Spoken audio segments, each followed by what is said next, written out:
आखिरी सफ़र एक इमोशनल कहानी। चलिए दोस्तों शुरू करते हैं आज की कहानी।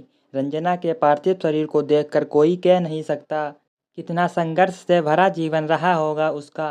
चेहरे पर वही सौम्यता और शांति थी।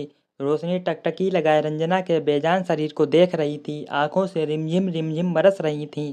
अतीत की यादें आ जा रही थी। रंजना और रोशनी बचपन की सहेलियां थीं। जीवन के उतार चढ़ाव सुख दुख की भागीदार, एक दूसरे की सीक्रेट डायरी जैसी जिसमें इंसान अपने अंदर के सब विचार खोल देता है। आज रंजना का अंतिम सफर था। किरण को अकेला महसूस हो रहा था। अब किससे वह अपने दिल की बात कह पाएगी। कुछ देर में रंजना का शरीर भी नहीं रहेगा। आने जाने वाले सभी लोग रंजना के जीवन पर चर्चा कर रहे थे।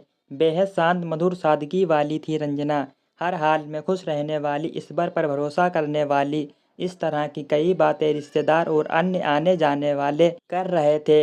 रोशनी ही जानती थी कि हर अच्छाई के बावजूद रंजना को जीवन का सांसारिक सुख नहीं मिल पाया था। भीतर से वह बेहद तन्हा और अकेली थी। किसी से कहती नहीं थी। शादी की तो जब तक जीवन रहा, पति से अनबन रही चाहकर भी बीच की दूरी को कभी ख़त्म ना कर पाई। 2 बेटों की माँ, मगर बच्चों की आपसी अनबन तथा असामान्य जीवन जो कुछ रंजना कर सकती थी उसने किया। नौकरी पेशा होने के साथ घर बाहर की सभी जिम्मेदारी को निभाया। बच्चों को अच्छे संस्कार देने की कोशिश की, मगर कहीं कुछ छूट गई। बच्चे माँ को जिंदगी भर अपनी नाकामियों के लिए दोषी ठहराते रहे। रंजना के अंदरूनी उत्साह ने फिर भी उसे कभी हार मानने नहीं दी। दिखने में छोटी सी मगर स्वतंत्र विचार वाली आत्मनिर्भर महिला थी रंजना।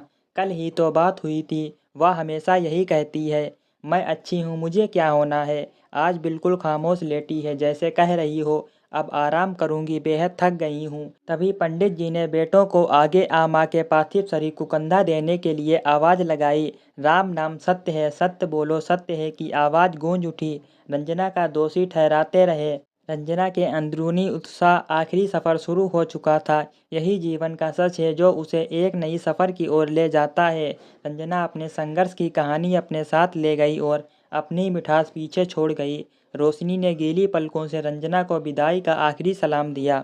दोस्तों, कहानी अच्छी लगी हो तो एक प्यारा सा कमेंट करके ज़रूर बताएं और हमारे कहानी को लाइक एंड चैनल को सब्सक्राइब जरूर करें। चलिए मिलते हैं अगली एक और ऐसी न्यू कहानी में।